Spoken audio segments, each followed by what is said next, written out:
Look at these two scenes. On the one hand, a beaming bride walks down the aisle, a picture of new life, hope, and purity. Her dress, universally understood in the West, is the uniform of joy, white. But in countless cultures across Asia, the very same shade marks the polar opposite, the solemn silence of a funeral. Here, the deceased and the mourners are dressed in white, symbolizing grief, passage, and the end of a life. How can a single color carry such diametrically opposed emotional weight? Is it a symbol of the ultimate beginning or the ultimate end? We are so used to seeing white that we rarely stop to think about its true power. It is the color of light, of snow, of peace, and of surrender.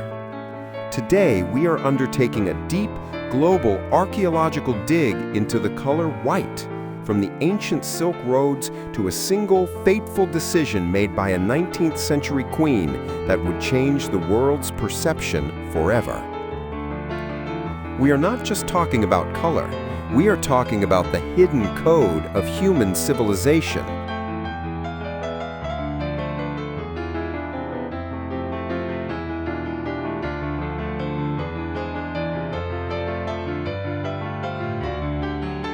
When we think of a Western wedding, the white dress is mandatory, non-negotiable. But here's the shocker. The white wedding dress is a surprisingly modern trend. Before the 19th century, brides wore their finest dress, whatever color that was. Blue for stability, red for passion, or even black, which was simply the most expensive and practical color to own. White was actually impractical and difficult to keep clean.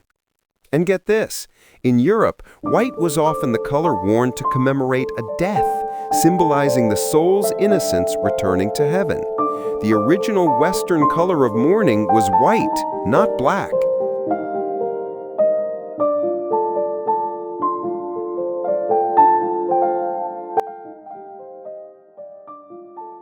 The entire game changed on February 10, 1840. Queen Victoria, marrying Prince Albert, made a choice that was, at the time, completely radical. She chose a heavy white satin gown. The unofficial, symbolic reason, however, resonated with a new, aspirational middle class: purity, wealth, and a fresh start. Her widely circulated wedding photographs became the first global fashion influencer moment. The white dress was no longer just a trend. It became the universally accepted symbol of purity and a public declaration of the bride's moral innocence. The shift was complete. Black became the new formal mourning color, and white was officially rebranded as the color of unparalleled celebration. This symbolism extends far beyond the altar. In the Western mind, white is intrinsically linked to hygiene, clarity, and truth.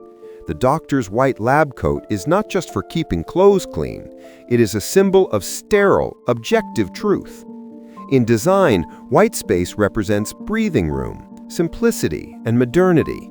It's a clean slate, a sign of minimal distraction. The Western association is positive, aspirational, and deeply connected to a scientific, modern worldview.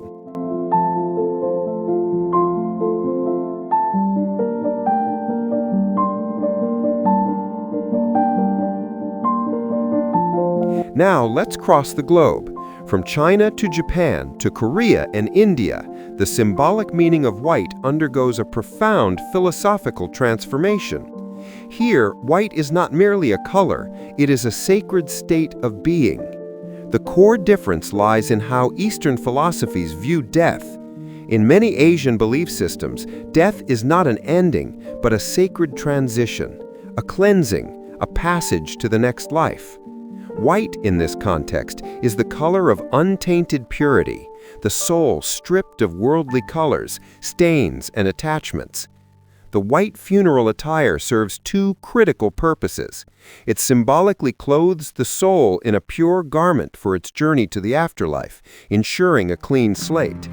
And for the mourners, it represents the spiritual emptiness and purity of sorrow, signaling that the family is temporarily stepping away from the colorful material world.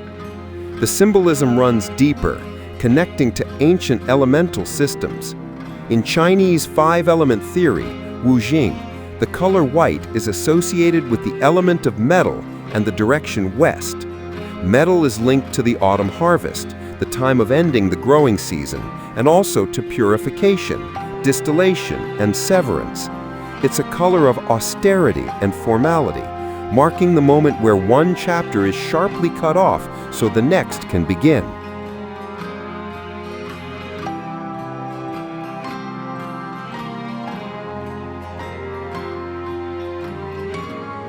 Think of white as the ultimate blank slate. In cultures that favor vibrant, rich colors, like red for prosperity and life, white stands in stark, intentional opposition. Where red is life, noise, and energy, white is silence, stillness, and the void. This is why in many Asian traditions, white paper is used for religious texts or spiritual banners. It signifies the purity and truth of the sacred word itself, untouched by the mundane world.